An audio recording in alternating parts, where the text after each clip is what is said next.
ایک بندہ اپنے رب کے سامنے اپنے قدم کو نہیں ہٹا سکے گا، وہاں سے ہل نہیں سکے گا یہاں تک کہ اس سے 5 چیزوں کے بارے میں سوال نہ کیا جائے اور اس کا جواب نہ دے دے۔ پہلا سوال عن عمر فیما افنا، عمر کے بارے میں کہ کدھر لگائی، کدھر فنا کی عمر، وقت، عمر سے مراد وقت ہے کہ اللہ نے آپ کو وقت دی ہے۔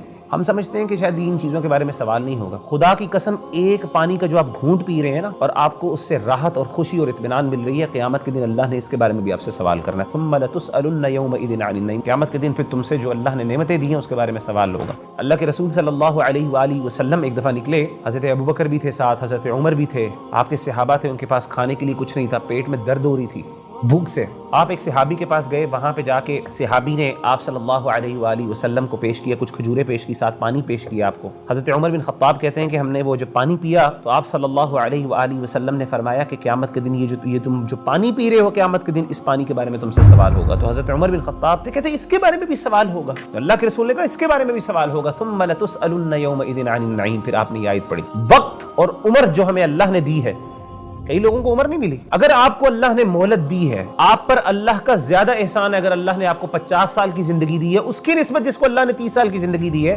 آپ کے پاس 20 سال زیادہ تھے، آپ اس سے بہت آگے جا سکتے تھے، محنت کر کے، اللہ کو راضی کر کے، ایسے اعمال کر کے جو اس سے بہت بہتر تھے۔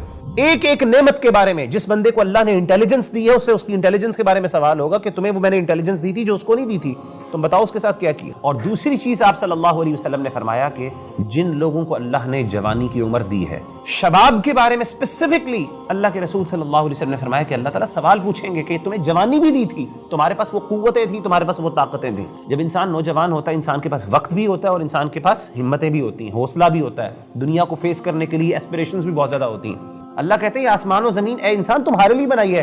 انسان کو کس کے لیے بنایا اللہ نے؟ اپنے لیے۔ تمام مخلوقات کو اللہ نے کس کے لیے میسر کر دیا؟ انسانوں کے لیے۔ لیکن انسان کا پرپس کیا کہ اپنے اللہ کو راضی کرنا تم نے۔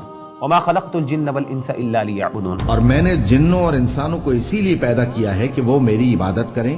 آپ سے آپ کے انٹلیکٹ کے بارے میں سوال ہوگا، آپ کو اگر اللہ نے کچھ اسپیشل ریسورسز دیے ہیں ان کے بارے میں سوال ہوگا، جو دوسروں کو نہیں دیے، ایک ایک چیز کے بارے میں سوال ہوگا۔ آپ صلی اللہ علیہ وسلم نے فرمایا کہ مال کے بارے میں سوال ہوگا، اور مال کے بارے میں 2 سوال ہوں گے جناب، من این اکتسبہ وفیما انفقہ، کہاں سے لیا اور کہاں پہ خرچ کیا۔ اور 5واں سوال وعن علم فیما عمل، وہ علم کے بارے میں سوال ہوگا کہ اس پہ عمل کتنا کیا۔ جہاں پہ اللہ تعالیٰ اہل علم کو ویلیو اور آنر کرتے ہیں، وہاں پہ ان کی پکڑ بھی سخت ہے۔ بھائی قل هل يستوي الذين يعلمون والذين لا يعلمون، کیا وہ لوگ جو علم رکھتے ہیں اور جو نہیں رکھتے